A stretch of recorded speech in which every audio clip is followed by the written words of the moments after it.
This is an ordinary running jacket. You can buy one just like it almost in any sports shop today. It's lightweight, it stretches, it repels water, and when you're done with your run, you chuck it in for a wash and pick it up again for your next run. Every time you wear a running jacket, you're wearing a product built almost entirely from fossil fuel-derived materials. The nylon that gives it structure, the polyester that lines the pocket, the elastane that makes it move with your body. Materials that work brilliantly on the trail, but it comes with a hidden cost most of us never see. It's in the chemistry used to make it, it's in what it releases when we wash it, and in what happens to it when it's worn out. This is Clear Run, a 3-part series that takes an ordinary running jacket and asks a single question. What would it look like if we rebuilt it from scratch without the petrochemicals and toxins that are so commonly present?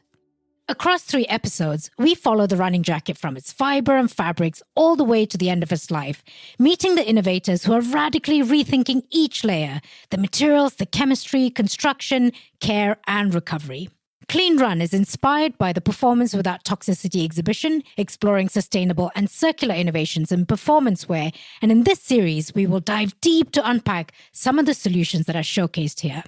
The exhibition is curated by Mills Fabrica in partnership with Goldwyn Innovations. It is open until 26 June 2026 in London. So if you're in the city, please don't miss it. You will absolutely love it. It's fantastic. I'm Mili Tharakan, and this is No Ordinary Cloth, where we stitch together a rich tapestry of innovations bubbling up at the intersection of textiles, emerging technology, craft, and sustainability. Join me today for a glimpse into the future of performance wear. In part 1 of this series, we pulled apart the fibers of the running jacket, the nylon, polyester, and elastane, and met the innovators who are reformatting the very ingredients used to make these materials and inventing sustainable and circular alternatives. With them, we started to imagine what a toxic-free jacket might look and feel like. But fibers are only part of the story, because once those fabrics are made, something more happens to them. They're dyed with different colors, coated and treated, and finally stitched together to make the jacket. And it's in those steps, largely invisible to the person wearing the jacket, where some of the most persistent and problematic chemistry in the industry quietly sits. Today, we go deeper, one more layer deeper. We look at the chemicals and threads that gets added to the fabric and find out if we can reconstruct a running jacket which is free from harmful chemicals and with the end of life in mind. Joining me are 3 incredible guests who are going to help us answer that question. We have with us today Jun Kamai, a CEO and founder of Amphico, Jean-François Benoit, development engineer of Resort Tech, and Matthias Fossel, the CEO and founder of Beyond Surface Technologies. A warm welcome to the No Ordinary Cloth podcast. Wonderful to have you all here. And there's so much I want to learn from you. I have a lot of questions, but let's start with a quick round of introductions. Tell us a little bit about yourself and your company, and the one thing about the textile industry you couldn't stop thinking about that made you want to change it. That moment when you said, I can't believe this is what goes on and I want to change it. What was that moment? Jun, let's start with you. Thank you very much. It's a pleasure to be part of this podcast. My name is Jun Kamai. I'm the CEO and founder of Amphico, a London-based deep tech startup developing toxic-free chemistry for the textile industry. So we are currently developing 2 technologies. One, which is called Amphitex, and this is solving the problem of usage of toxic PFAS chemistries for high-performance waterproof textiles. And we have another technology called AmphiColor, which is solving the issue of usage of a lot of water and large energy consumption in coloration of textile. One thing that has prompted me in working hard and solving those problems is that it is actually very surprisingly not known that the fabric that we wear every day has a huge impact to both the environment, but also to our health. And not many solutions are actually available in the market. So I thought, as a material scientist, I wanted to use my skill to have a good impact. And therefore, that's the one thing that has prompted me on starting the company and pushing hard through R&D. Amazing. Thank you, Jun. Jean-François?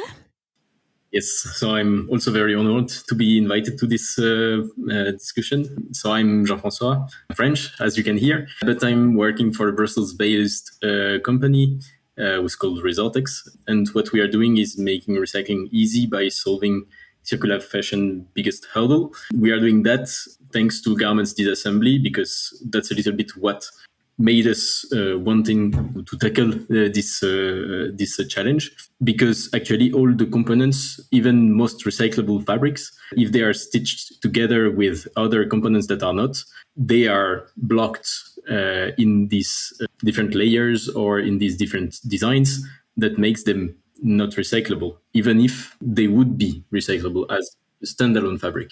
So Resultex solved this by inventing a melting thread that allows the separation of the different components during the life of the garment.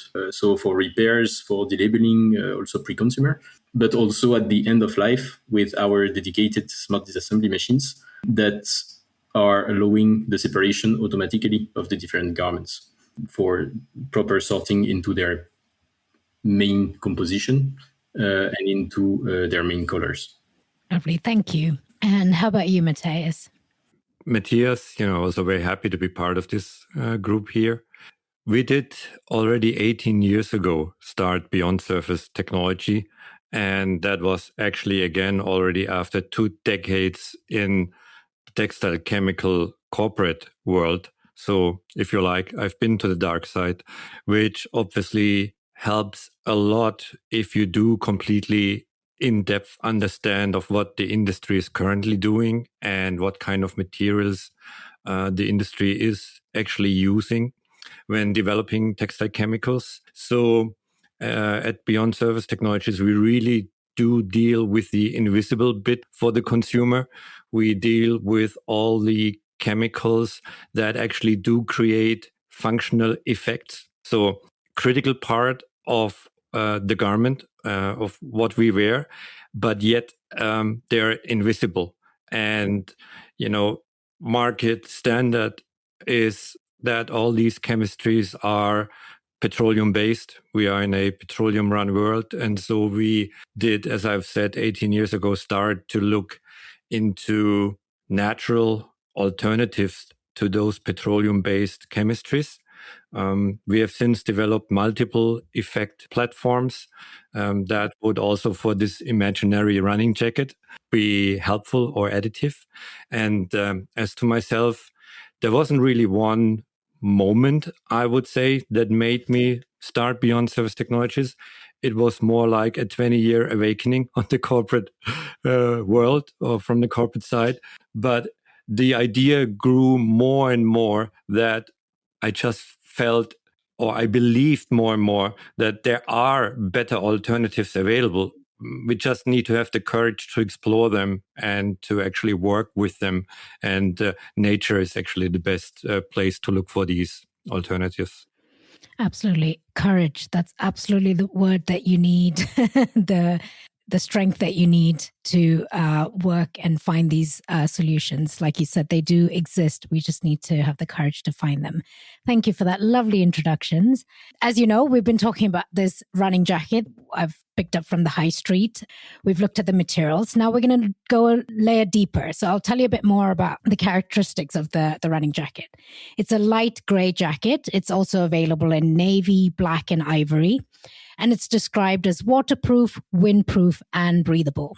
I mean, these are all things that we love and want in our running jackets, especially if you live here in the UK and it's raining all the time. You need those qualities. And when I look at the label, it tells us what it's made from. So the fibres and fabrics. And this is what we unpacked in part 1 of this series. But it doesn't tell us anything about the dyes used to color the fabric, the chemical finishes that are applied to make it water repellent, or even the threads used to stitch it all together.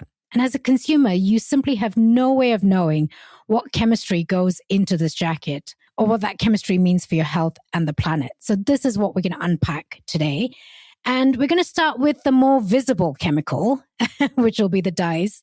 So Jin, bringing you in, I mean, anyone who knows me will tell you that I love colors. But sadly, the dyeing process is a costly one and it requires huge amount of water, chemicals, and energy. Can you very briefly explain the scale and the problem of conventional dyeing process? And how does your approach totally flip that process on its head? So the conventional dyeing process relies a lot on water exactly because what we are doing in the conventional way is to put the uncolored woven or knitted fabric into a vessel which is full of water, fresh water actually, and that contains also the colorant, so the chemical dyes, and also other chemicals called fixative, which allows the color chemical to stay quite nicely on the surface of the fabric material. And in order for those colors to go into the fabric material, you have to heat up that water bath at a very high degree under pressure. And that means that it's a lot of energy being consumed. And not only that, as a byproduct of it, not all of the color chemical can go into the fabric, meaning that you're left with a toxic effluent of, it's basically polluted water that contains the colorant and also the chemical fixative. And for that reason, it is said that the coloration process of fabric alone consumes or produce equivalent of 1% of CO2 emission and 1% of global CO2 emission, and also that it is responsible for 20% of global water pollution. So it's this huge issue. And in fashion, most colored fabric are being colored in this conventional way.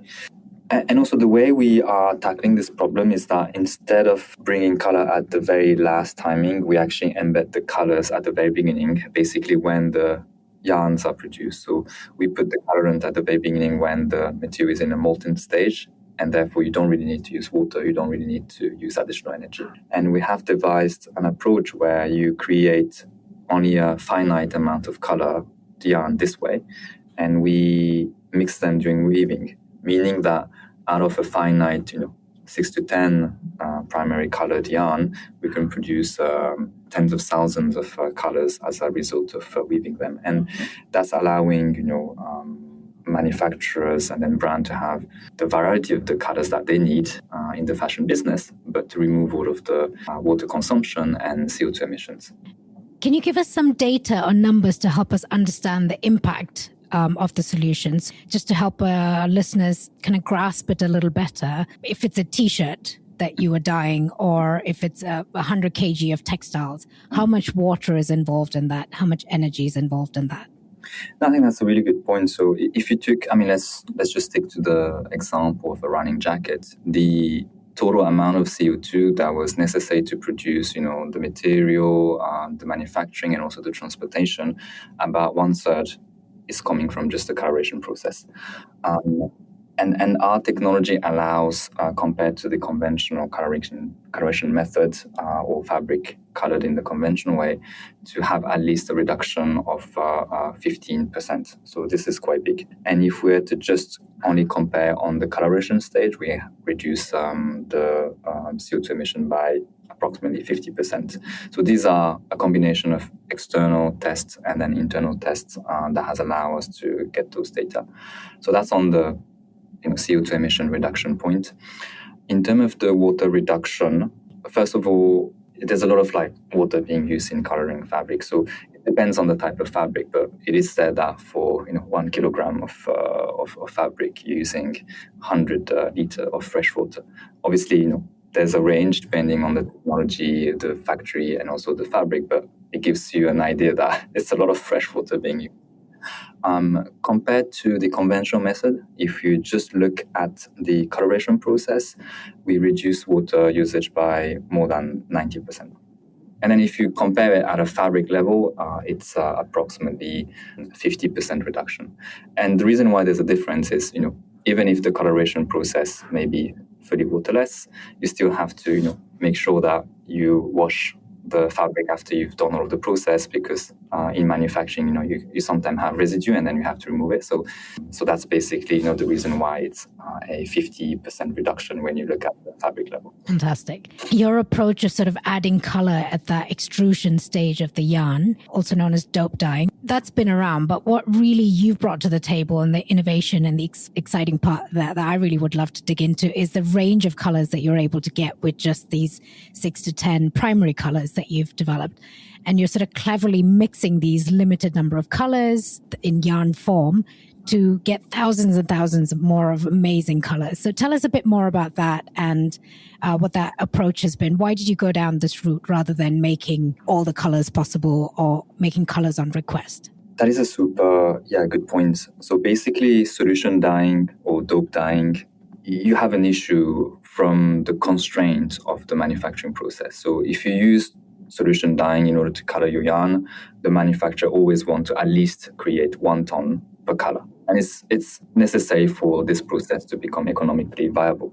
But on the other hand, no brand would want to have 1 ton of the same color. So that's basically the limitation. So therefore, solution dyeing, unfortunately, wasn't really being used in the fashion industry that much because of that disparity between what the manufacturer needs to produce in order for it to be economically viable, but what the brand wants in terms of minimum or the quantity per color.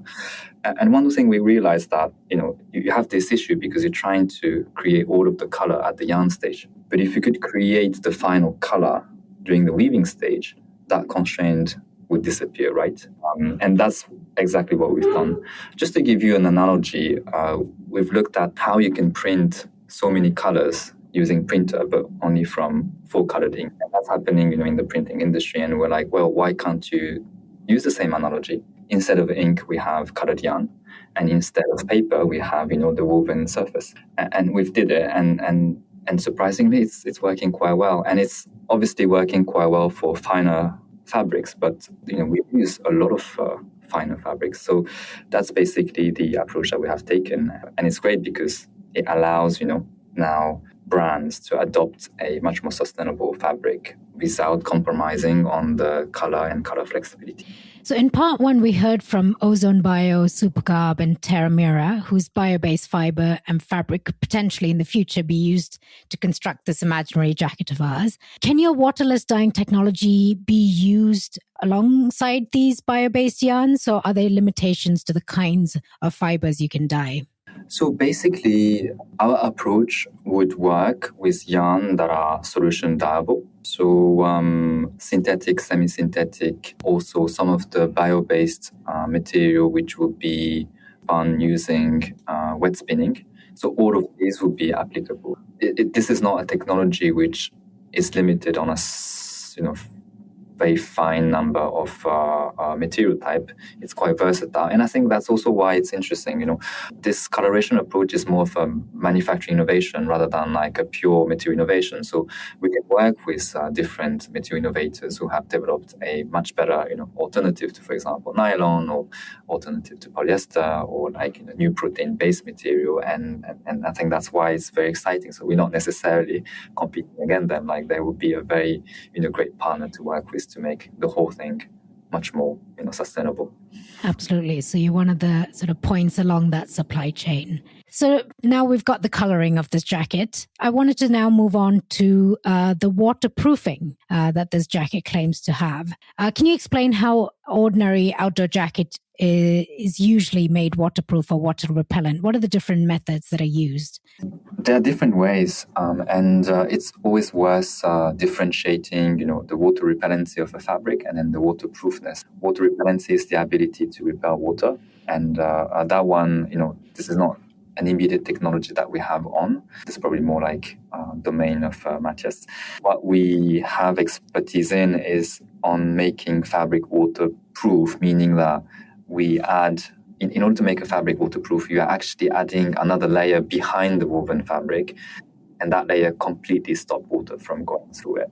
And it's almost like a film, but if you zoom in with a microscope, you'd see very, very tiny pores, and that is designed to stop water in liquid form but allow water in vapor form to escape.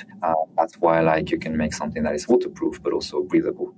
And we have been, working on developing a waterproofing layer, so that film, without using any PFAS chemistry, because before PFAS regulation were announced, surprisingly, all of the very good waterproofing layer were made from PFAS chemical, because PFAS are so good at repelling water. So people just use that chemistry to do it.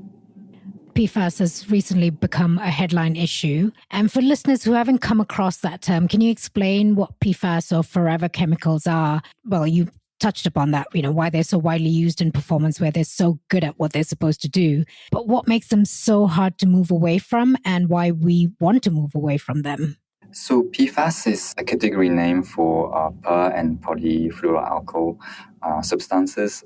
So it's a name of a group. So it's not like one chemical, but it's the name of the whole category. The reason why they've been used a lot in many industries is because they have very good resistance to water. They repel water. They also repel oil. They also have very good mechanical properties when they are in polymer form. Also high temperature resistance when it's in polymer form, very, very malleable when it's in a polymer form. And I think like when it's in a shorter form, they have, excellent ability to repel liquids, and they've been very versatile. And I guess when this chemical came into the industry, no one knew the toxicity of those chemicals. I think now there's a lot of research, and within the group, there are many chemicals in that PFAS group that has been proven to have toxic effects on living being. And also the other issue is that they persist, so they don't really degrade. So you're saying when you wash your jacket, it tends to get into the water and then it's in the waterway? Yes, that's correct. So if PFAS chemical goes into nature, then it doesn't really degrade. So basically, it gets accumulated into organism, and then through the food chain, it also reaches us. But there are also studies where, there's sometimes direct inhalation of PFAS chemical that are on the garment. So you don't actually need to wait for the chemical nature to reach you. There's like direct way where it can go into your body. There's no real way for a consumer to look at a jacket and see whether it's got PFAS treatment or not. So what you've developed with Amphitex is a PFAS-free, waterproof, breathable membrane that is fully recyclable. Can you tell us a bit more about how this works? What is the technology behind it? And how did you develop it?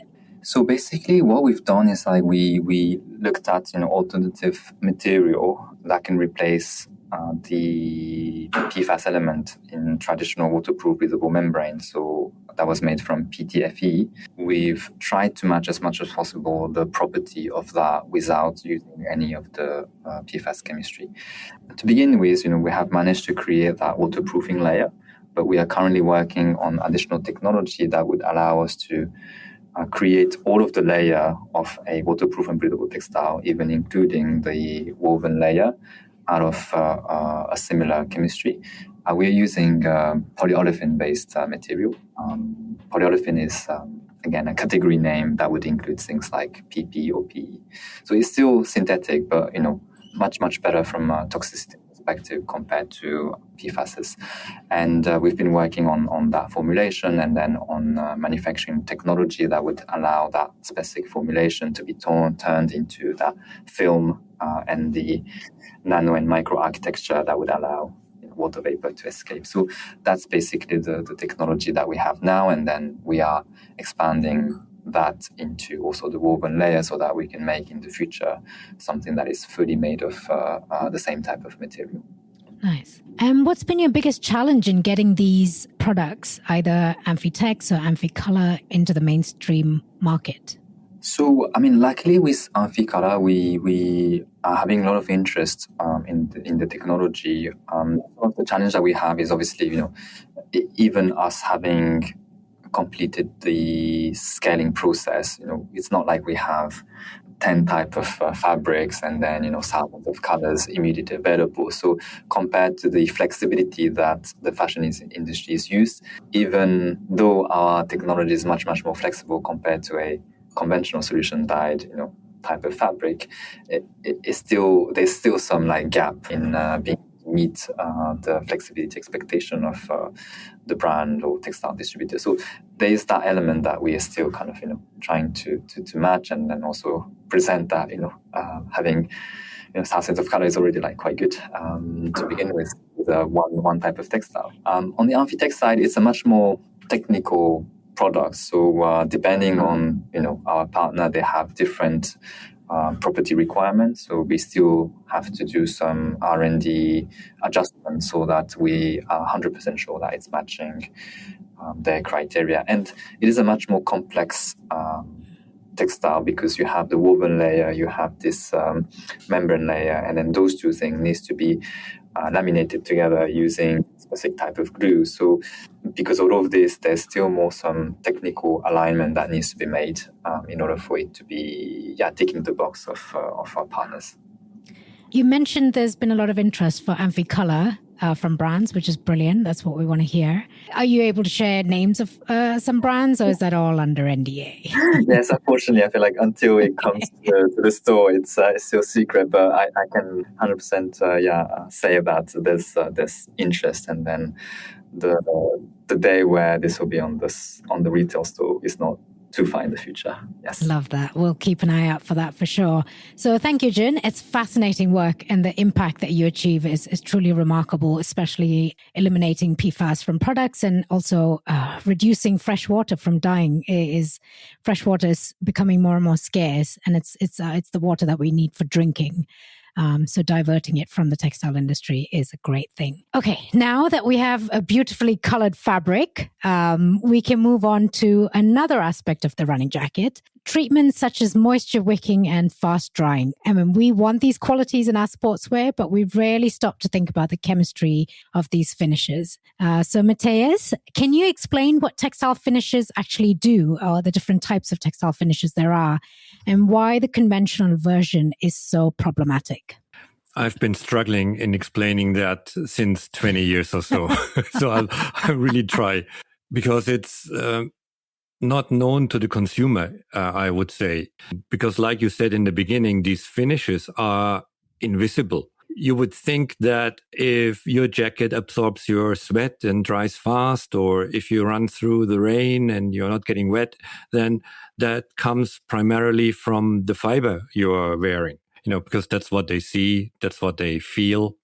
And quite often, that fiber by itself would only contribute a very small extent to the performance you want to actually see and feel. So in order to get to that performance, almost all of these fibers or fabrics are being treated with textile chemicals. And then again, almost all of them are petroleum-based.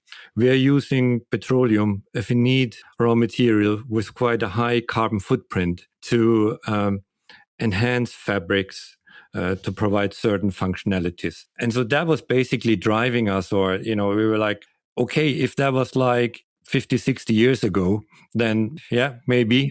This is when these chemicals were started to being developed.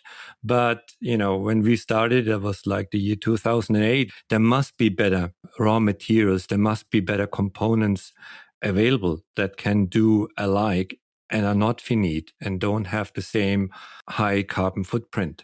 Let's say when you look at wicking quick dry finishes, quite often you're using either synthetic polymer chemistries like synthetic polyurethanes, or you use silicone chemistry, palm oil-based chemistry, or polyester-based copolymers. So all truly crude petroleum-based chemistry with all their implications. And when we looked at the wicking quick dry finishes, we thought like, okay, they all start with an oil, right?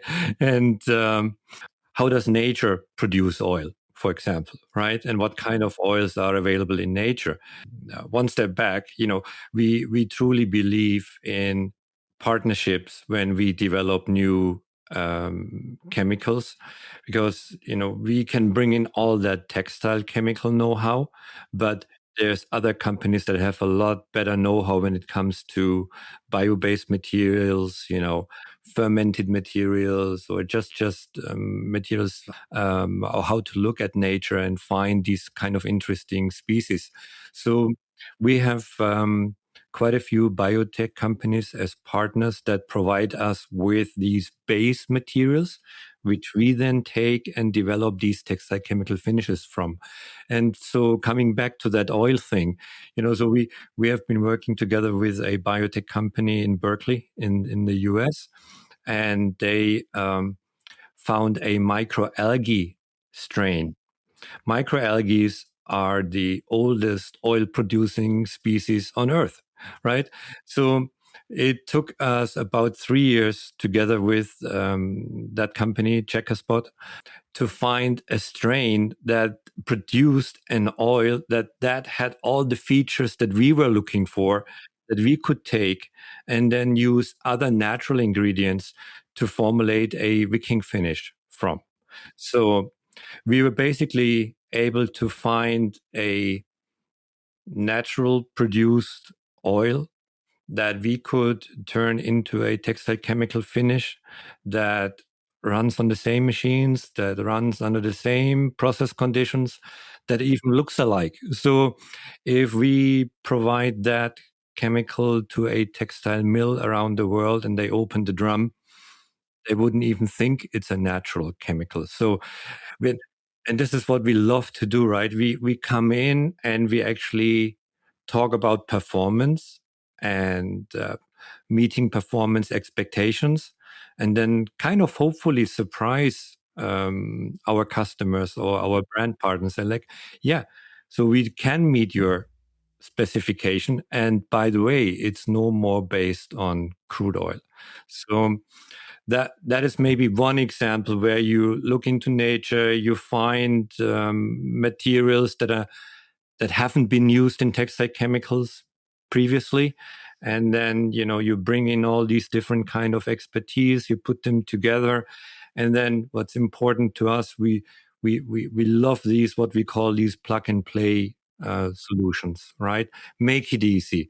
In our industry, and knows that nobody loves to change a running system, right? I think that's one issue of getting new things adopted. So we believe we need to make it really as simple as possible to use our chemicals.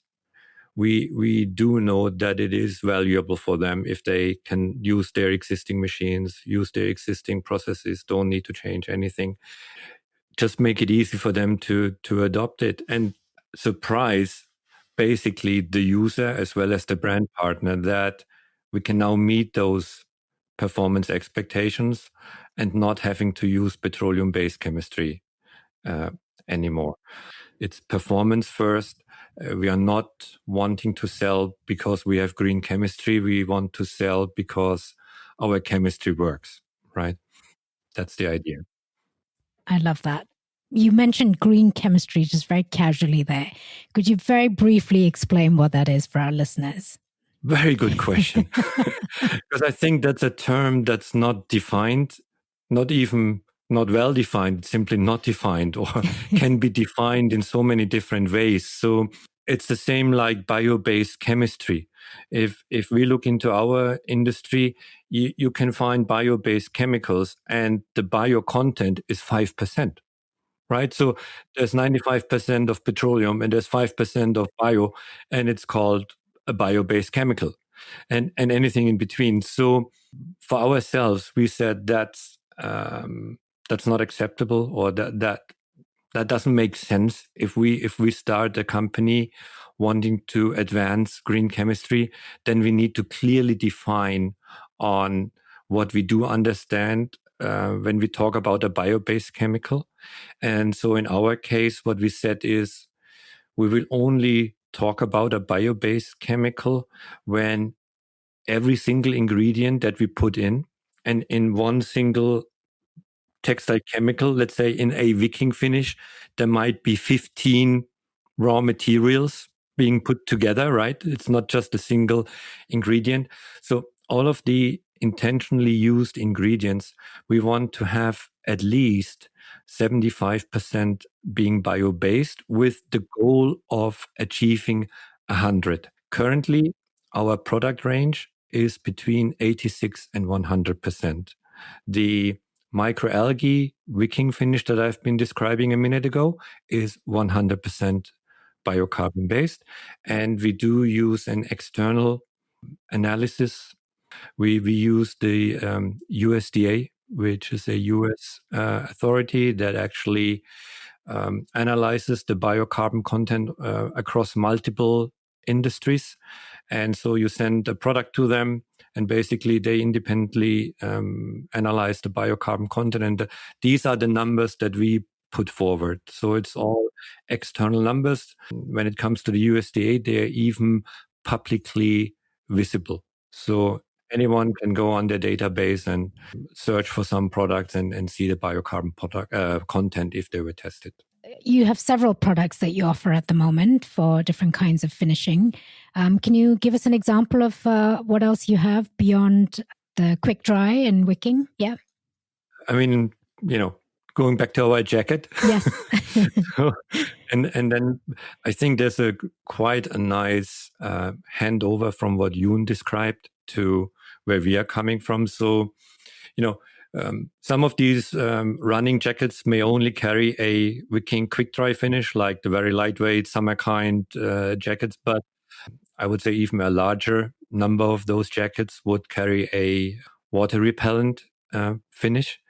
What Yoon described, when you have these laminates, there's still the outer layer of the fabric that will be treated with a water repellent finish.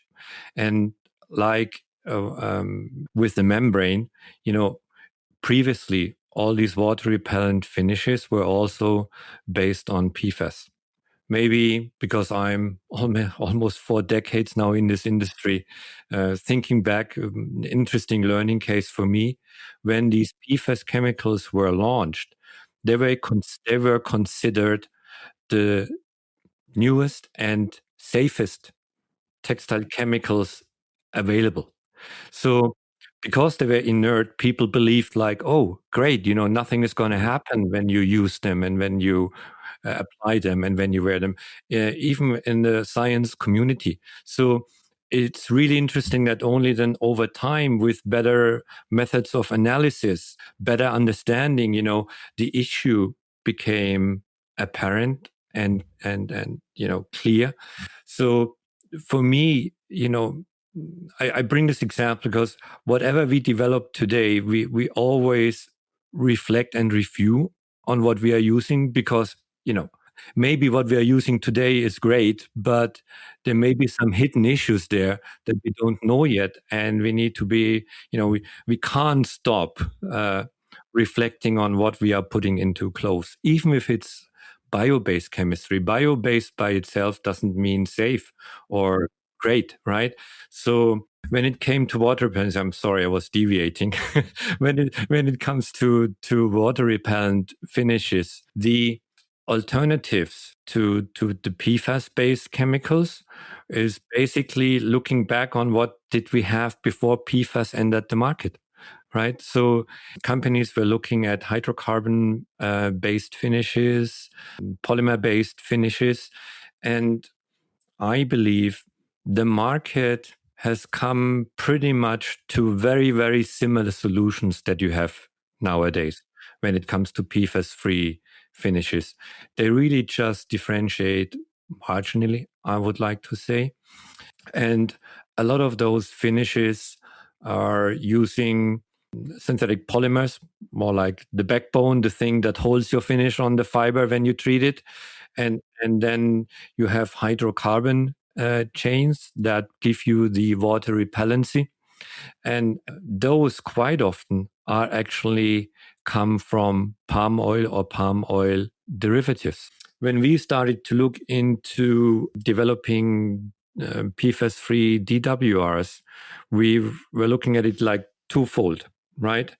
Is there possibly sources of sustainably grown palm oil if we want to use palm oil, or are there even ways around having to use palm oil as the alternative? Because to me it sounds a bit like you try to eliminate one issue with a potential other issue, right? Yeah. I mean, the magnitudes are different, admittedly, right? But still, using more and more palm oil is not what we want to see.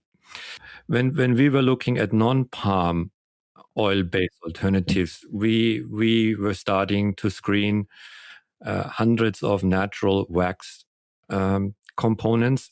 The latest products we do develop are basically not using palm oil components anymore. They're free of palm oil, and they use different kind of natural waxes that we try to cleverly kind of mix and add their different performance peaks, so that when you bring them together, you do have a very good and durable water repellent performance. It's the most difficult subject in our industry to discuss, because PFAS had some great characteristics, PFAS-based water repellents.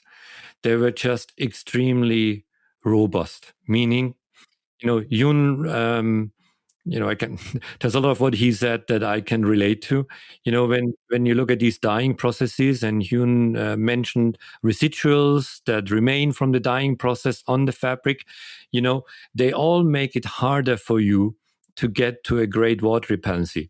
PFAS, when you applied PFAS-based chemistries, as long as you applied enough, you had the performance. Now then, when you walk away from PFAS-based chemistry, it's impurities, fabric construction, the way you dye, the way you wash it off, it all, will impact your final performance that you can achieve. So there's also a need for collaborating across the value chain, right? That's why, when Hyun and myself met in Mills Fabrica event in London, it was like, we really have to talk together and we have to work together, because his solution we can basically tie right into and add the next layer to get to your running jacket, that we were all that we're talking about today. Oh, this is what gets me really excited, when people collaborate like that along the supply chain. And it's very encouraging to hear that it's already happening as a result of this exhibition. Your products are quite widely adopted in the market. Midori, the brand that you see. So is it possible for people to find that on a swing tag, or how do people find out if their jacket's got your treatment on it? It is. I mean, we are really thankful, and I believe when we did start 18 years ago, that's what we were really hoping for, to see that some of the biggest global sportswear, leisurewear, apparel brands are actually using our products. However, for the consumer, it's not always easy to find out if our products are on, because we are not the key ingredient, right? So we are not always called out. Like I've said, consumers don't even know how much chemistry is being put on or into a garment. And so it's not been really talked about publicly. And then again, when you work with these huge brands, they obviously promote their brand, right? I mean, it's their brand, right? It's that ingredient branding, which was maybe more hyped quite a few years ago. That's not where it is right now. So it's it's the brand you're promoting, it's your brand. And therefore, for the consumer to find that ingredient component, that textile finish, is not easy, unfortunately. On some of these brands, if you go on their website, you go on the search function, you punch in Midori, which actually is the Japanese word for green. So our green chemistry, that's the trademark we registered. You will get hits, right? But maybe not even on all of the garments where it's been used, but at least on some. And then, can say one of our longest and closest partner, Patagonia, using the Midori range, but many other really big, globally leading brands do, but do not have references on their website. Yeah, but then could you name some of them so that we know who they are?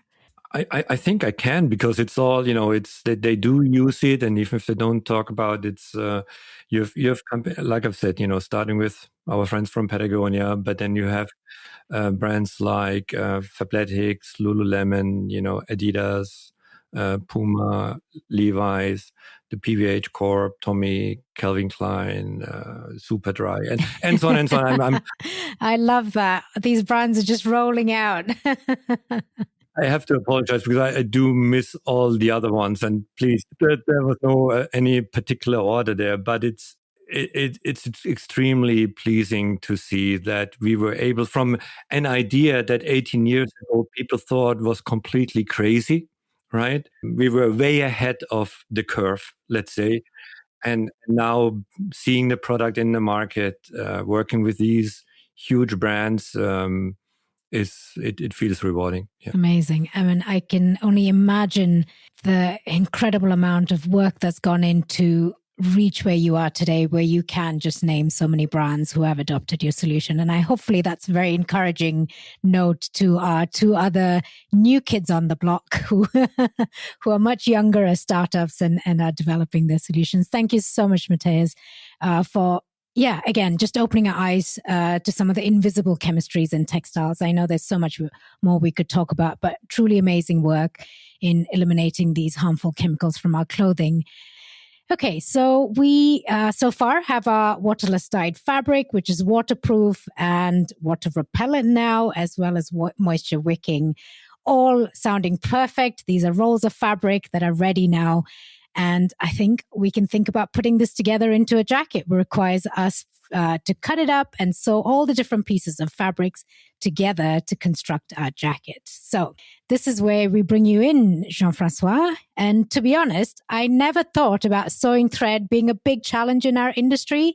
It's such a harmless thing, right? It's just a thread. I mean, how bad can it be? Jean-Francois, tell us how that innocent-looking thread is creating a massive headache for the fashion industry. So actually, I will start with a number and a percentage. This percentage is like 78% of the garments are multi-material. So it means that they are either having one of their components that is a different material than the main fabric. As example, a t-shirt with a logo or a label, a denim with a zipper, or our jacket with several layers. All of them, they have one common thing, which is kind of the screw that is screwing the different components together, which is the stitching thread. And this thread, if we are able to remove it at the end of life, then we are able to go back to all the separate components that are composing the garment. That's the genesis of the idea, which was, what if we can unscrew a garment?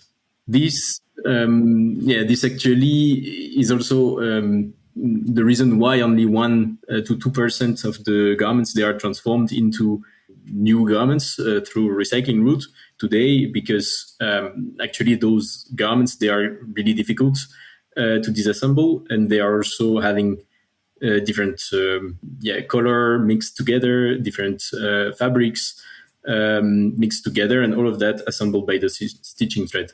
So it's kind of solving a big problem that can be a garment with different components stitched together to a single fragmented problem that will be this separated piece of a fabric that you can put to the right recycling path.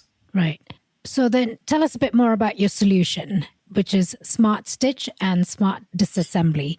There are 2 solutions here. So why don't you start with Smart Stitch and tell us how that is solving this problem? Yeah, so Smart Stitch, so it's Resortex patented stitching thread, and they are used in the manufacturing stage when you produce a garment. And this thread has kind of a particularity, which is that it can melt at a lower temperature than the different materials that are around it. So thanks to that specific melting point, we are able to design machineries that are kind of big ovens that are called Smart Disassembly. And we are able to disassemble the garments that were stitched with Smart Stitch with those machineries and separate automatically the different components composing the garment.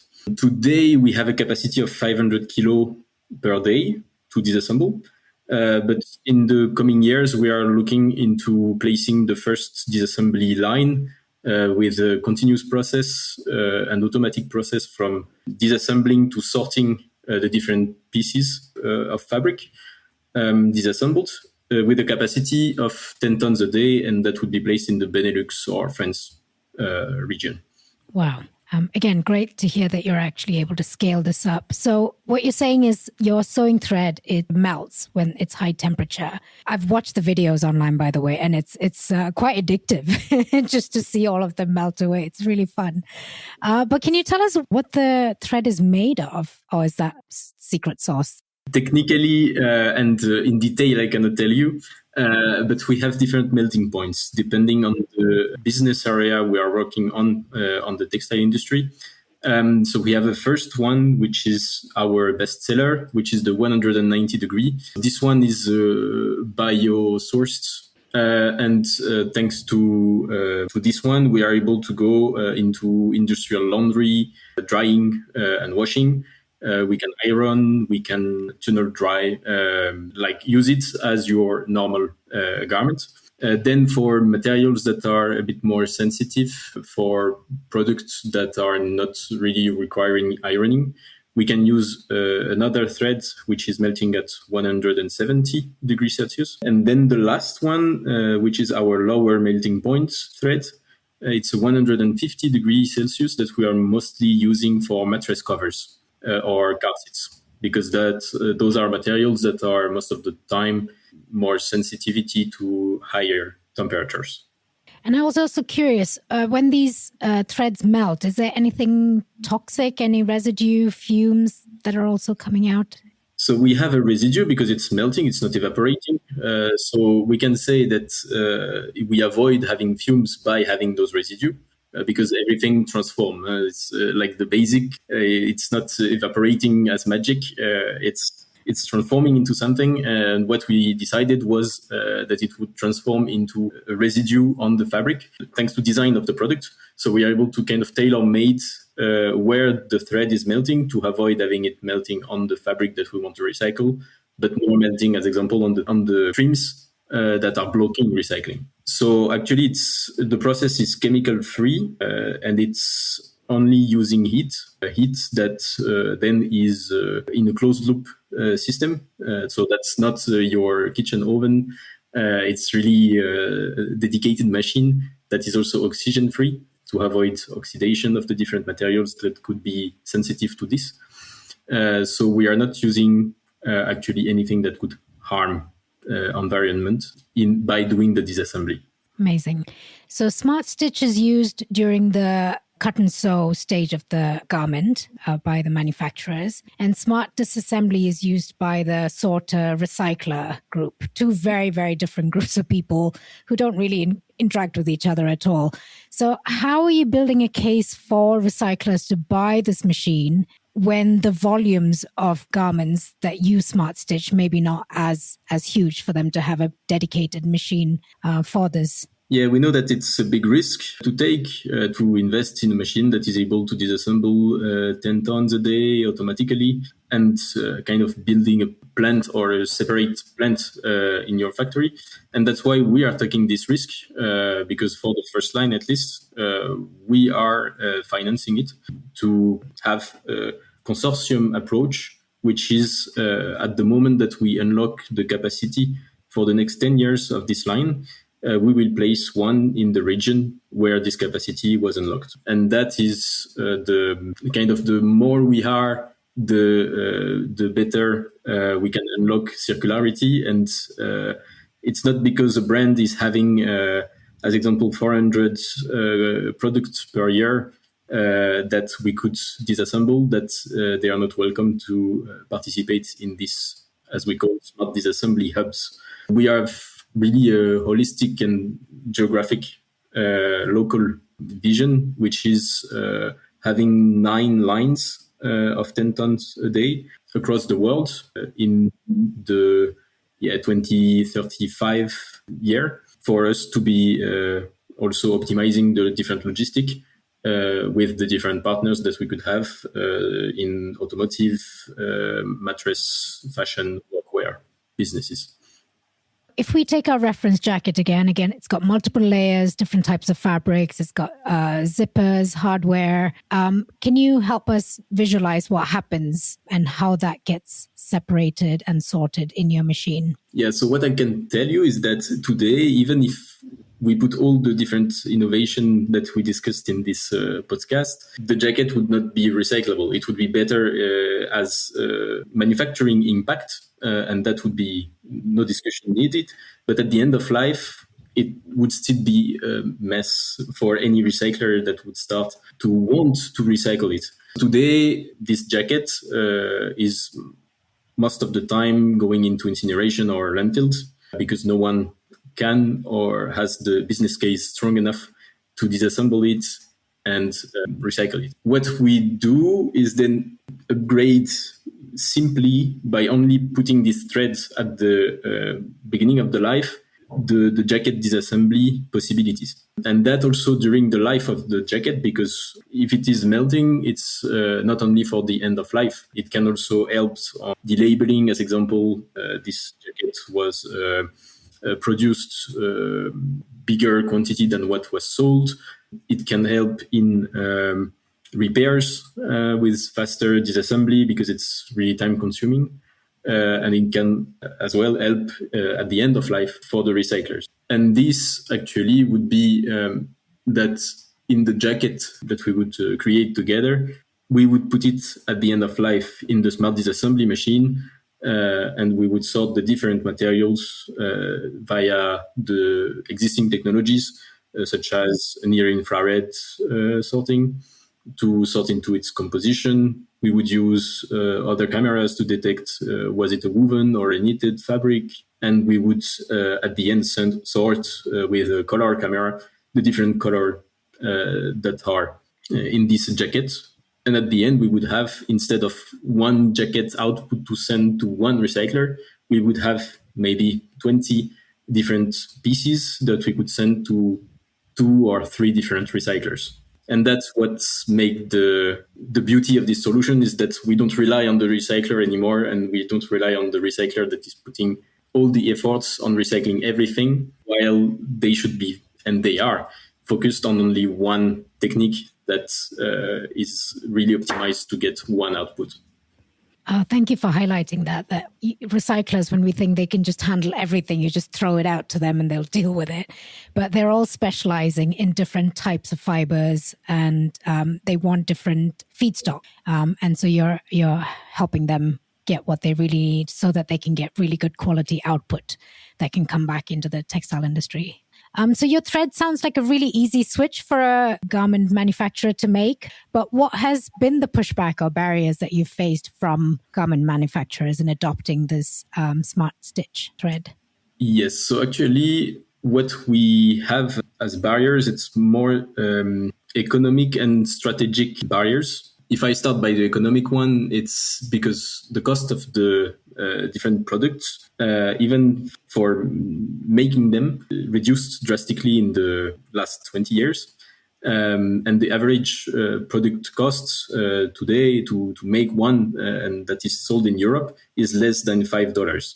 These products, for less than $5, actually you cannot put any, let's say, sustainable and socially fair working conditions into this price, because it is so cheap that it's kind of killing the business case from the beginning on, with a competition that should even not exist, or that should be kind of regulated. And that's where we arrive to the price pressure that it's having in this industry, because now the ones that are having, and that are the decision maker, and I think, so as example, Yoon and Matthias can relate on that, it's that it's not the sustainable department that is having the last word, it's the supplying department that is having the last word. And most of the time, those two have different objectives and KPIs to perform at the end of the year. And that's what makes it hard for most of those innovations to be widely implemented. It's because only a 1 or 2% in average increase on a garment manufacturing cost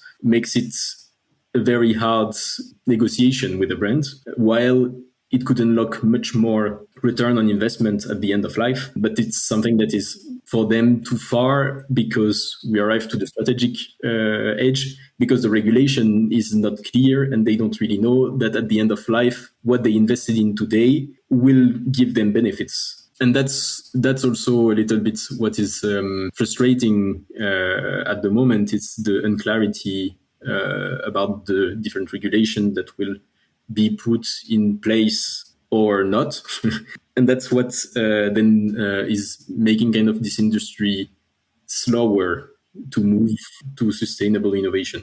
The economical and the legislative aspects, that's what we see.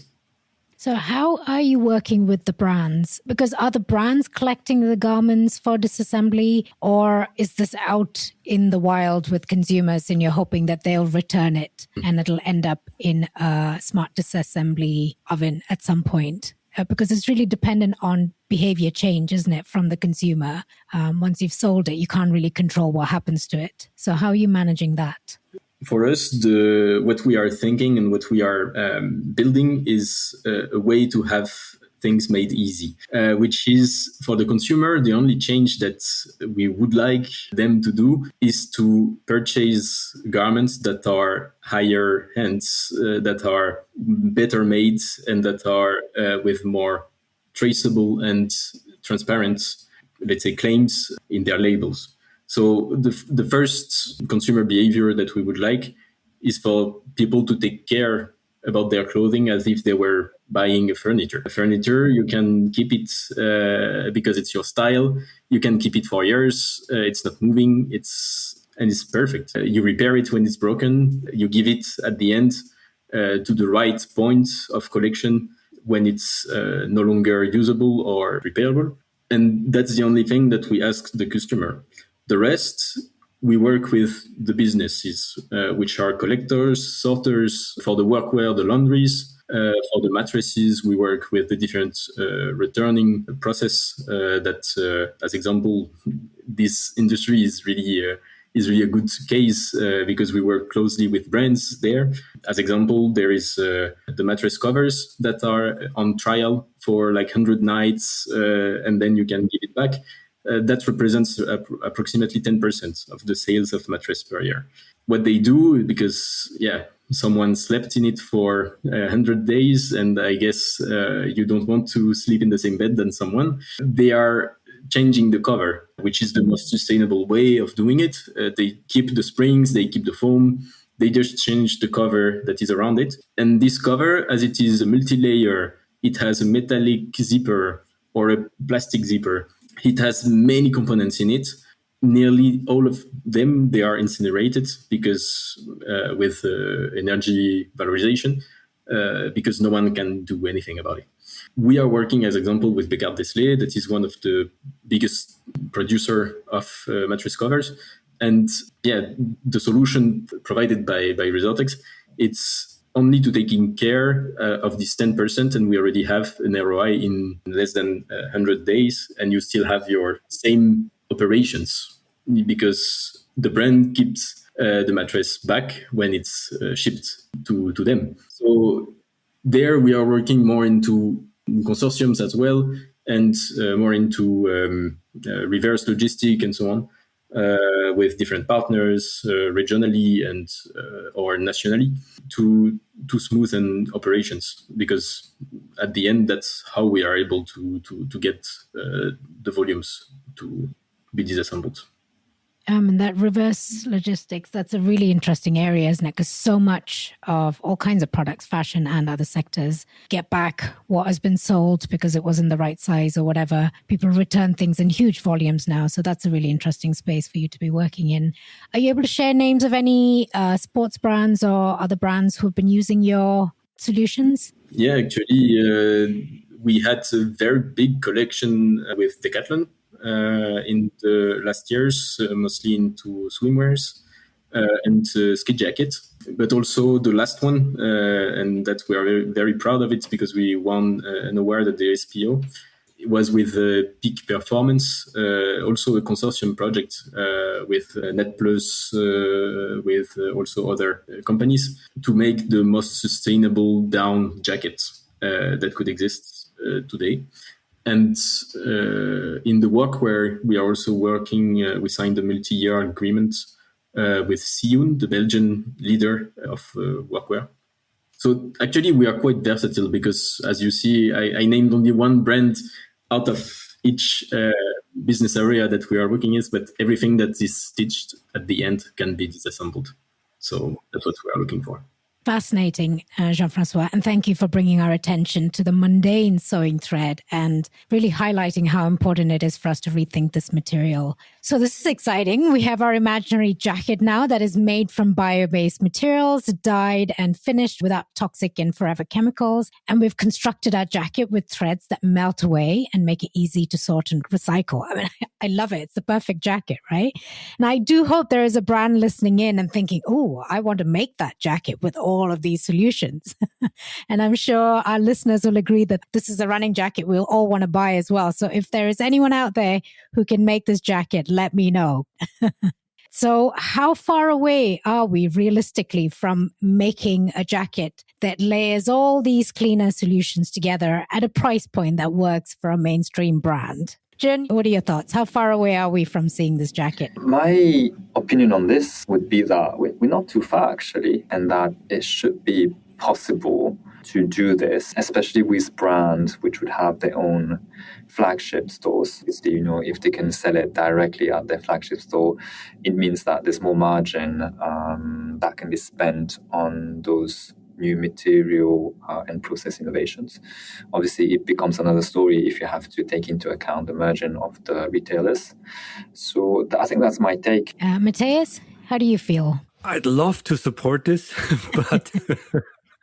but especially looking at the last couple of years, my personal experience is that everything seems to circle back to cost. And I mean, I'm a strong believer in bringing these better solutions to market. I mean, that's why we exist. That's why we are here. But I think we also need to face reality. I think lately it has become harder than maybe a couple of years ago. I think there's a few years back when the market was more acceptant to maybe look into this. And I'm talking now mainstream brands, right? I'm not talking, there will always be smaller upcoming brands. And that's where I see multiple opportunities for taking on these new ideas, these new solutions, putting them together, launch something and be successful. I strongly believe that that's going to happen. But I'm talking now about the big names, the big brands. And I think this is where we also probably maybe a whole other call, I would say, is how is the cost calculated in our supply chain?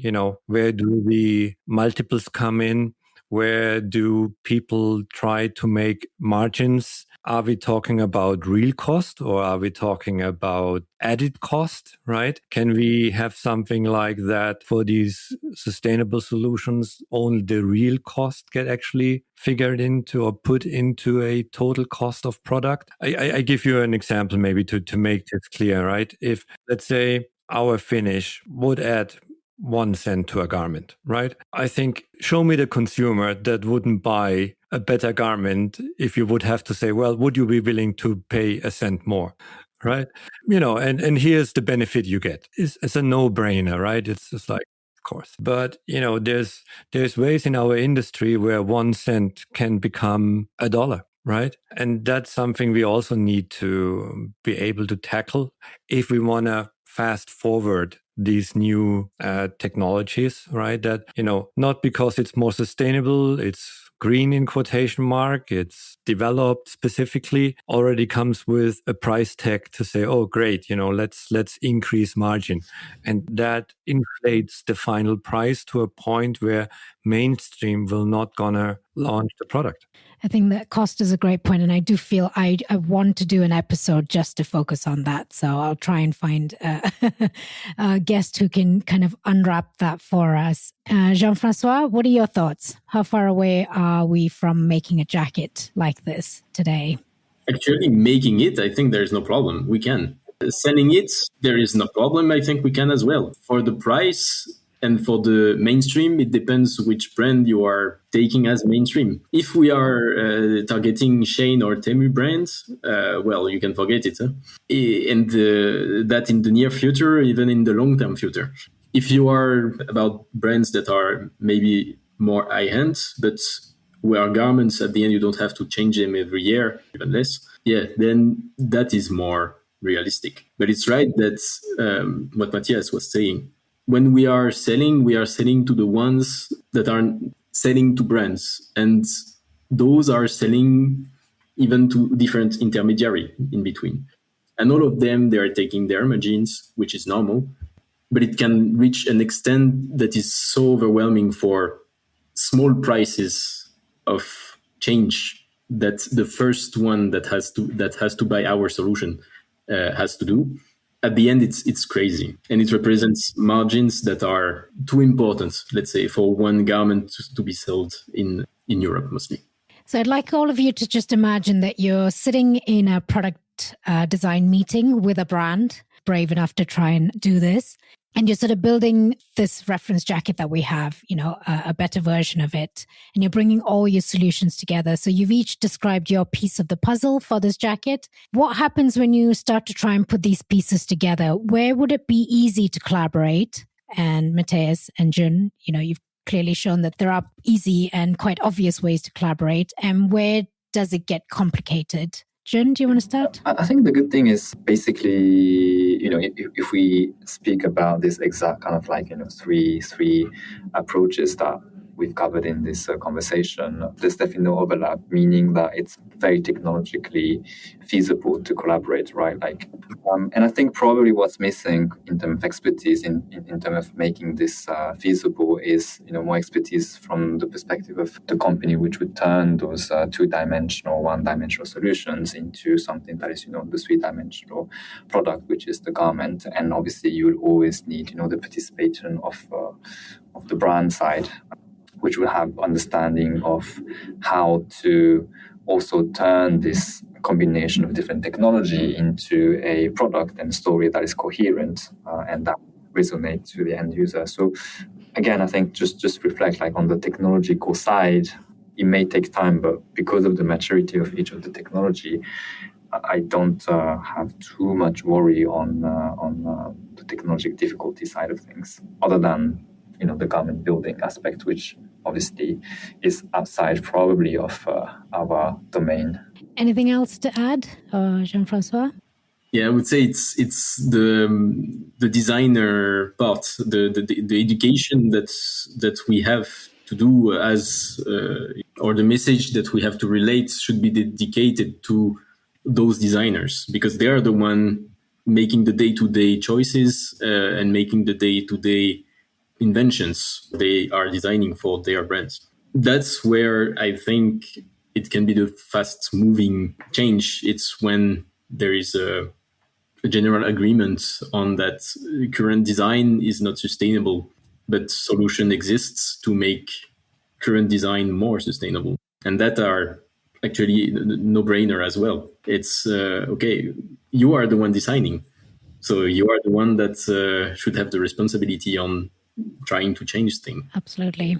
I know we have quite a few designers who listen in to this podcast, so hopefully they're sitting up and listening and taking notes here. Matthias, anything you'd like to add?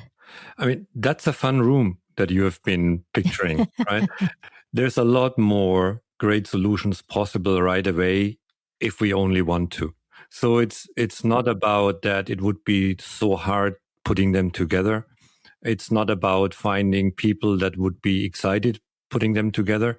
That room, I've been in many of those rooms, and they are real, right? And there's a fantastic group of people you get to know that really love to put these best technologies and solutions together, and they can at the end, and it's a business call again, but that room that is great, right? And I honestly believe that you could do a lot more right now. You don't have to wait on a lot of new stuff to come out. Make smart choices on when it comes to fabric, dye, finish, and assembly, and we can make big steps forwards right now. We don't have to wait. But it needs these kind of collaborations, right? I think the biggest trap people can fall into to wait for that one person to show up and say, this is how you need to do it, right? Here's that one single thing that will make it all great. We need all these different innovators and solution providers. And then we need that excitement from a brand to bring those in, work together, and the magic happens. And it can happen now. Love that. Very encouraging note. What is a conversation the fashion and textile industry desperately needs to have, but it isn't? Matthias, I'll start with you. Cost in a sense that if we expect we can buy t-shirts for £2 and those will be produced in the right way with good fabrics and good dyes and good chemistries and will last for a long time to lower them, that's kidding yourself, right? So I think the industry needs to become honest that there is a certain cost to more sustainable garments, but also a more sustainable industry. And in the end, I mean, I don't have the number, I would not be surprised that at the end, it may even save us cost, right? We don't need to clean up deserts with millions of garments piling up there, right? And so on and so on. And so it's that, I think, honesty. And let's say we love to talk about these more sustainable solutions and these wonderful ideas. And then the next morning we go into the shop and buy a t-shirt for $2, right? There's a certain disconnect. So I think that kind of honesty in that discussion and cutting a bit of the marketing fluff when it comes to sustainable textiles, that's, I think, a worthwhile discussion to have. That was a great point. Absolutely. Jin? No, I think it's a really good point. But also potentially, I think, expanding from that, it's probably like the way the cost is allocated across the value chain, which is something that is quite important to look at. It's not just like cost, right? Like it's looking at who is taking X amount of margin and whether thinking if someone decide to just squeeze a little bit off the margin on one place to make space for a little bit more budget for a novel material or a novel process that will make the product more sustainable, then there's a lot of things that is already feasible right now. I think from my perspective, just looking at the reallocation of the budget across the value chain is quite important, but it's also quite difficult to do because the fashion industry is a very fragmented supply chain and value chain, and there's a lot of non-transparency on who's adding additional dollars here and there. Looking at holistically, not just like each of the manufacturing steps, but holistically in terms of cost would allow us to find those $1 or $2 that would then means that you can add novel technology into the stack. That's exactly the point, Yoon, right? If you add those $1 or $2 at the end to the final selling price, and you have that strong argument on why it costs, if you are happy to pay $100 for your fantastic running jacket, right? 102 won't shy you away. Yeah. So if those $2 could remain $2 at the end, that would be a massive breakthrough, right? Right now, your $2 putting in way further back in the value chain may multiply into $30. Right. And that can be an issue. So it's a topic where I haven't found a solution, but I'm very motivated to take this one up, because I think that's exactly where the industry goes wrong. And as long as we don't tackle it, we force the supply chain to cut corners. Right. And when you force the supply chain to cut corners, things happen that you don't want to happen. Jean-Francois, you wanted to add something? Yeah, maybe on the health part, because it's right that this big discussion also I would like to open is on the liability of the health, that garments that are put in the market are sometimes with like 500 times more than the regulated chemicals or they are like totally destroying, because you are wearing them every day. Like you are surrounded by textile every day. You sleep in bed sheets. You are wearing clothing today. You are in your car with textile. Textiles, they are everywhere, and they are most of the time contact with porous skin. And today I have really trouble knowing that there is kind of no one else than those beautiful NGOs or associations that are making tests and trials and that are kind of saying that, okay, out loud, this is not okay. And I don't know if it should go to the pharmaceutical business, with the state being responsible if there is, I don't know, a problem with the medicine. But I think there is something here that would also make brands more conscious of what they put in it, because most of the brands, they don't even know what are the chemicals that are the garments that they are selling, and they are only knowing it when they are doing trials after having selling them. I think something that also we should look at to have something that is more sustainable, because something that is better for your health will in any case be better for the environment. I think you mentioned earlier about education. I mean, I studied textile design. I had no understanding about textile chemistry. And so much of textiles is the chemistry side of it. So I wish I went to school with you, Matthias, instead. Now, when I look back, I learned a lot more about what really goes on with textiles. So thank you. That was such an interesting conversation. And you've all been wearing your professional hats very well and giving me great answers. I'd love to just take a little bit more time for you to just give me some quick answers to get to know you a little personally as well. You're not just your work. I'd love it if each of you could just tell me where you're from, where you grew up, what you were like as a teenage boy growing up. Jun, let's start with you.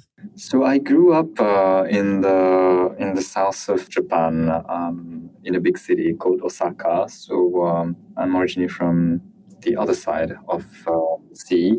But I also spent, a few years in my childhood in the south of France. Very nice, beautiful, and a lot of nature. And I spent a lot of time, like in my university days, in the north of Japan, which is also surrounded by beautiful nature. So I did obviously spend a lot of time, doing things in nature, cycling, running, swimming. And that was kind of like, yes, the primary reason why I was always interested in doing things that are also close to nature. One of the reasons why I've always been interested in chemistry is like those fancy chemical reaction where you see color changings and then stuff sometimes, exploding. I mean, small explosion, not like. So I was always fascinated from that kind of, chemistry being the language of those reaction. And it just prompted me to go more into the material science direction. So basically, I think, a lot of the thing that I'm doing as a company is also quite related to what I also quite like day to day. So it's also fun because I can be the user of my product. Brilliant. Matthias? Gosh, I grew up in a very small village in Bavaria. Not a lot to do there. so it's the usual, I guess. At the time, you spend your time playing with the kids, playing football and and at the time again, I think for me, I was always curious what's out there, at the time, I think a big travel for me was to get to the big city, which was like half an hour by car, right? That was a big travel. So, but I knew there must be something bigger out somewhere. and okay, that was like in the 70s, early 80s, right? So prior internet, prior mobile, so maybe different time. But it was that curiosity that kind of brought me into the textile industry. I had no idea about textile chemistry.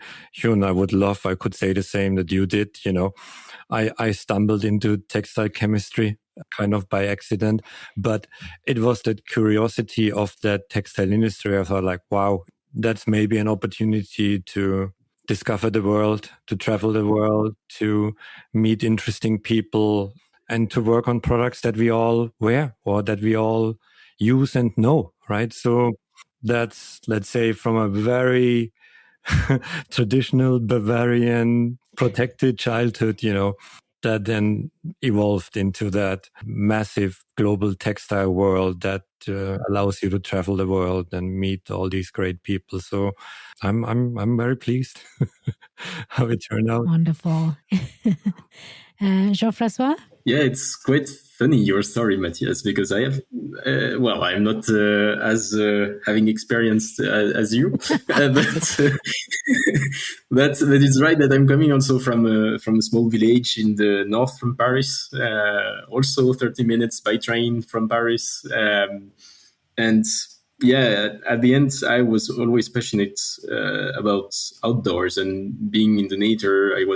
Now I'm living in Brussels, so it's a bit more complex to enjoy nature. But it's right that, when I was younger, indeed, I was spending a lot of time outside and just looking at what invention could nature do. That's what made me go into the design and into the engineering world, because I was like, if there is one better engineer than nature, it's only nature. So I wanted to kind of apply my engineering skills to help protect that. And I arrived also in the textile industry by accident. And I was also really curious about this essential industry that we are indeed all wearing, and that is even hidden in places that before I was not even realizing. It's everywhere, and that's what I like about it, is that there is huge impact that you can reduce by working in this industry. And you're right, textiles is everywhere. And I believe textiles is really powerful. It's not just functional, it fulfills our senses and our soul, and they play a far bigger role in our lives than we give it credit. So is there a garment or a piece of cloth that you've held on to for a long time, something that you can't quite let go of, something that has deep personal meaning and value? Could you tell me a story about a piece of textiles? Matthias? Probably like for many, denim. Yeah. I can't even tell you why, but it's that one pair of denim I just can't throw away. Absolutely, yeah. It's worn in, it fits, and I'll wear it till it really truly falls apart. And shouldn't it be like that, right? If all our garments would be like that special garment that every one of us has, fantastic, right? So yeah, that's it for me, right? It's my own pair of denim. Yeah. That you will always see me in. So yeah.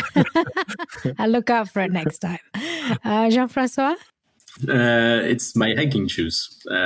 Actually, those are as I told you, I was really liking nature, so I really like hiking, and I did a 6 months journey backpacking across Europe, and those shoes, they traveled with me, so they have kind of this history of crossing all those countries and those 1,000 kilometers, even if I had to resole them, but. That's why I resold them, I guess. Also because they had this history on there were the shoes, that I liked having during this travel, and that I like having those memories also going with me with the next ones. So that's my pair of shoes. Lovely, wonderful. Jun? Yes, that's a good point. I still have my training jerseys and then jacket from my university's day when I was, training for cycling and then running and stuff like that. So unfortunately, I think the swimwear, it's a bit difficult to keep them for longer, but I think I still have those, which is quite nice because, but I don't fit anymore. Yeah. It's all right, Jen. We all have things we don't fit into, but we still keep them. Yes. That's why for me it's not the denim. Oh, fantastic. Last question for us. Actually, two questions. Quick one. Founder burnout is real. You run a startup, you're working in a startup. It is very stressful. It starts to impact your decision-making skill. It affects your leadership, the clarity of, running the business. How do you look after your physical and mental health through this journey? Jun? I think that's a really good point. On my side, I think it's definitely doing some not heavy activity, but like light activity, possibly outdoors, or even like at the gym really helps. I think for me, it's just, when you use your brain quite a lot, just balancing it out by doing some exercising, going outside, spending, and especially, I do have a friend who does quite like, go cycling or doing stuff outdoors. So just spending time with them is always nice. If you can spend time in nature, then that's also really nice. And also what I realize help is just to make sure like no cutting corners in terms of like sleeping hours. So I always try and sleep like 8 hours. That's kind of my non-negotiable. Amazing. Yeah. Excellent. That's a great point. Matthias? Not so much different to what Yoon described, really. Maybe over time, for me, one thing, I try to really specifically, I'm traveling quite a lot, as you can imagine, right? You can fall into the trap. There's like, you just, it's like in a hamster wheel, right? You just spin that wheel. And I force myself to live more in the present. When I'm overseas, when I'm traveling these countries, I do take hours specifically for myself and make myself aware of, hey, I'm in this great place or in this interesting place or in this crazy place, whatever. Have that moment, be in the presence, right? But that's in addition to what Yoon said. I think Yoon is you have to take care of yourself. If you don't, it's a problem when you are founding a company. Yeah. And being in the present is so important as well, because you're always thinking next step, isn't it? With startup, there's always fires to put out. And what's the 10-year plan? What's the 5-year plan? What's the next investor that we need to get on board? But just really ground yourself and be present in the moment. Thank you, Matthias. Jean-Francois? Actually, for me, I think it's quite simple. It's really just having a moment that is really cutting the professional and private life, which is I have the luck of going cycling to work. And this moment for me is really the best transition period. It's really something that even if I go late at home or if I go late at work, which can happen as well, it's really cutting the moment in private and company. And that's for me is really also having kind of the good effect. Nice. Absolutely. To draw that line. I really struggle to do that. There's always an email that you need to get to, but I'm trying to do better. Thank you for sharing that so honestly with us. And it's so valuable for everyone to understand that as well. Last question. So you've each been working on problems that the industry has largely ignored for decades, and you're asking brands to change habits and reformulate products and make decisions today that only pay off sometimes years down the line. There must be moments where that resistance feels overwhelming. What is it that keeps you going? And do you ever doubt that the industry will ever actually change and transform and be where we want it to be? Jean-Francois. Well, I think for a company that started in 2017, we are quite tough on being still here in this industry, and because we believe we have the right answer to the right problem. Actually, that's what keeps us there. It's really because we believe on the problem that we're solving, which is something that is important because, sometimes you are creating a problem just to solve it. It's not always a good solution to keep you running. But if the problem exists and there is no other solution that can provide it than yours, then you continue until you find the right partners to apply this solution. Jun? Yes, I think that's a super good point.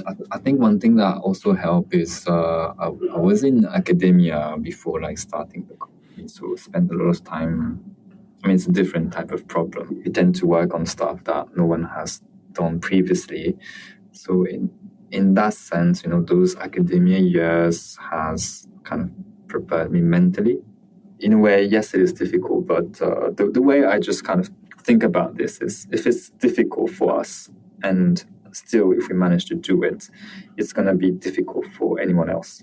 Meaning that if you have managed to do something that is difficult and that is difficult for everyone else, then you are miles ahead of your competition. Something being difficult is not a problem.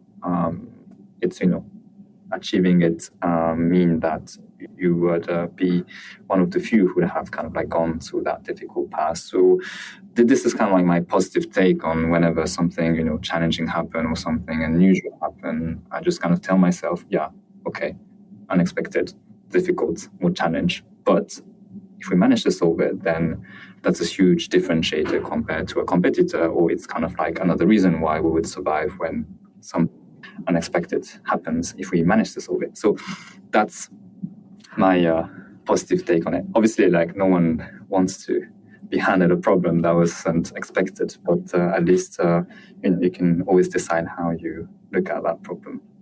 That's a great mindset to have and an important one to have if you're running a company. Matthias, how do you find the energy to keep going? You've been around 18, 20 years now. And when that wall hits you and when that doubt hits you, what do you do? It's not difficult, really. I still love the industry. I still love the industry. I still appreciate all the great people that I have met over 18 years. There's so many wonderful people.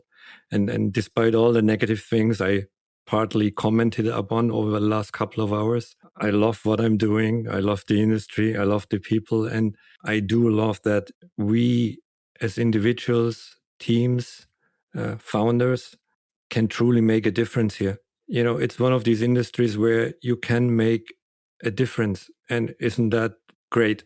So, that was the easiest question. I love what I'm doing. Oh, what a great note to end the conversation in. I mean, all your answers. Solving the right problem with the right solution, really important. Having the mindset to keep going even when times are difficult and being optimistic. And a love for the industry and the people, believing that, of course, we can make this happen. What an incredible positive note. Thank you so much. I really, really appreciate all that you've shared with us. So insightful, eye-opening, and excited to see this. I know it's imaginary, this jacket, but I'm really excited about it and how all the pieces are coming together through the solution that you have each dedicated your life to develop for our industry. So thank you again, Jun and Matthias and Jean-Francois. Thank you so much.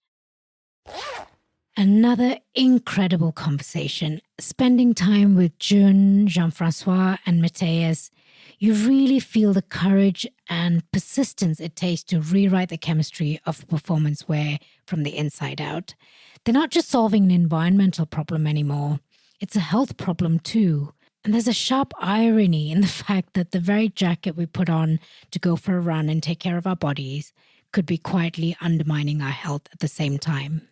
In this episode, we went one layer deeper and rebuilt our toxic-free jacket. We learned how Amphicolor can add color at the yarn stage and save huge amounts of water and energy from the dyeing process. How Amphitex delivers waterproof, breathable performance without PFAS. And how Beyond Surface Technologies' green chemistry finishes can replace the invisible petroleum-based coatings that make our jacket moisture-wicking, fast-drying, and water-repellent. We also discovered that even the tiniest detail, the sewing thread, can decide whether this jacket is recyclable at all. I mean, this one really surprised me. And how Smart Stitch and Smart Disassembly from Resort can break up a stubborn, multi-layered, multi-material jacket into its various different parts and components, ensuring each material can be successfully recycled. The more we piece this imaginary jacket together, the more I find it hard to believe that this jacket does not exist in the market yet. The technologies we need are all here, but the key point our guests highlighted was that the real challenge in the industry is costing. This seems to be a murky, muddy area that need a total transformation for this running jacket to come to life and make the impact these solutions can truly achieve at scale. While we wait for the costing to get sorted out, our imaginary jacket is now ready for use. In part 3 of Clean Run, we follow this jacket into the next chapter of its life. We find out how we can care for it through washing and repair, and what it really takes to design a closed-loop system that can turn this very jacket back into fibres for the next one, completing the full life cycle of our running jacket. So hit subscribe so you don't miss the final episode of this series. Clean Run is a companion series to the Performance Without Toxicity exhibition that is open until 26th of June 2026 at Fabrica X in London. I've popped a link in the show notes for you to find more details. Do visit the exhibition if you get a chance. It's a free exhibition. Genuinely, it's worth your time. You will walk away full of ideas and inspiration. As organizers of the exhibition, here's a quick word from Amy Tsang, head of Europe at Mills Fabrica, and Yumi Ito from Goldwyn, the leading Japanese outdoor and performance wear brand, sharing their thoughts on why this was an important and timely collaboration. I'm Amy Tsang, head of Europe at the Mills Fabrica. We're a global innovation platform dedicated to supporting innovations across the textile and agri-food industries. We have an investment fund, co-working spaces in London and Hong Kong, an innovation gallery and concept store called Fabrica X, where we host exhibitions. And finally, we build strategic partnerships to accelerate sustainability across industries. Our latest exhibition in London, titled Performance Without Toxicity, is exploring a new paradigm for performance wear, one where technical excellence no longer comes at the expense of people or the planet. Today, performance wear relies heavily on synthetic fibres and chemical treatments to deliver stretch, moisture management, durability, and weather resistance. But these solutions often come with considerable environmental trade-offs.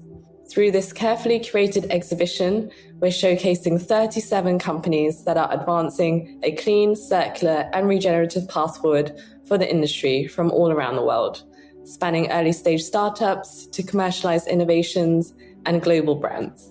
The curation has been supported by Goldwyn, our lead innovation partner, a Japanese performance brand that integrates research, design, and investment to advance the future of apparel and material systems.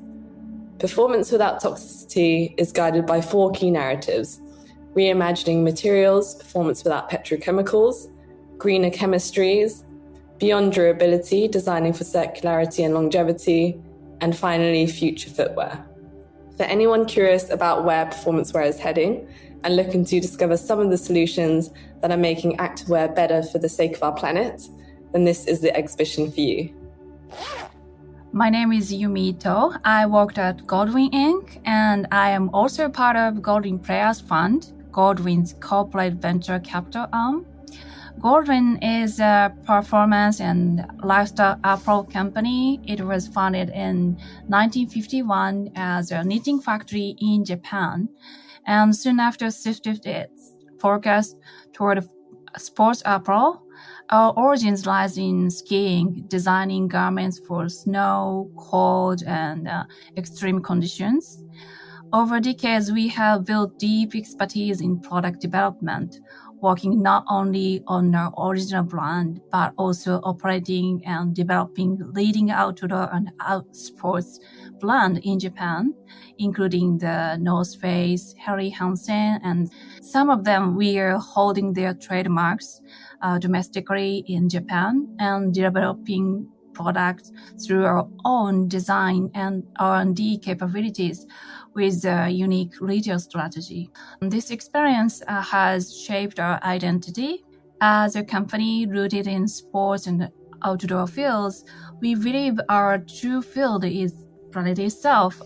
For us, reducing environmental impact is not an art project. It's inseparable from our responsibility as a company that designs for life in nature. So we support startups and technologies that can help transform the apparel industry towards a more circular, regenerative, and responsible future. The theme of this exhibition felt like a very natural fit for us as a company, which is why we were excited to be part of it. We've always loved how the Mills Fabrica supports innovators through exhibitions like this. It's something we've admired for a long time, and in many ways it reflects what we also hope to do through our own activities. So we are truly happy to have had the opportunity to collaborate on this project. It also connects directly to one of our company's visions, to harness boundless imagination and employ innovative approaches aimed at fostering a healthier planet. cooperation with Mili Tharakan is another way of supporting and bringing that idea to life. At Goldwyn, our approach is to making product is closely connected to improving the global environment. We see our product is not only as items people use, but also as a way to better understand the planet. Almost like a medium that helps spark dialogue about our relationship with nature.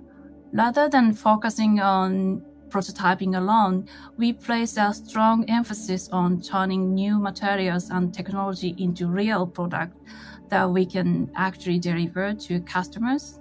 In this exhibition, you can see several tangible examples of that, including product developed in collaboration with our corporate VCs portfolio companies, such as Synflux, Bioworks, and Soracor or Spiver, that has already reached the market. Of course, developing new materials or technologies takes time, but we believe it's important to introduce these innovations to a wider audience through exhibitions like this. By sharing these efforts publicly, we can also communicate the direction Goldwyn is aiming for. At the same time, we recognize that we are not a company with the scale to transform an entire industry on our own. That's why supporting communities like this, collaborating with other companies, and creating opportunities for dialogue are so important to us.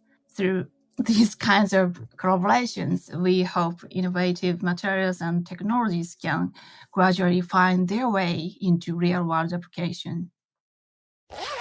As Yumi mentions, reducing the environmental impact of their product is not just a side project for them. It's inseparable from their responsibility as an outdoor wear company. And I wish more companies, not just performance wear, but all companies would really start thinking like them. She highlights the importance of the need for dialogue. And this exhibition really does invite people into a conversation and encourage collaboration. And really, this is the only way we can transform the landscape of outdoor and performance wear.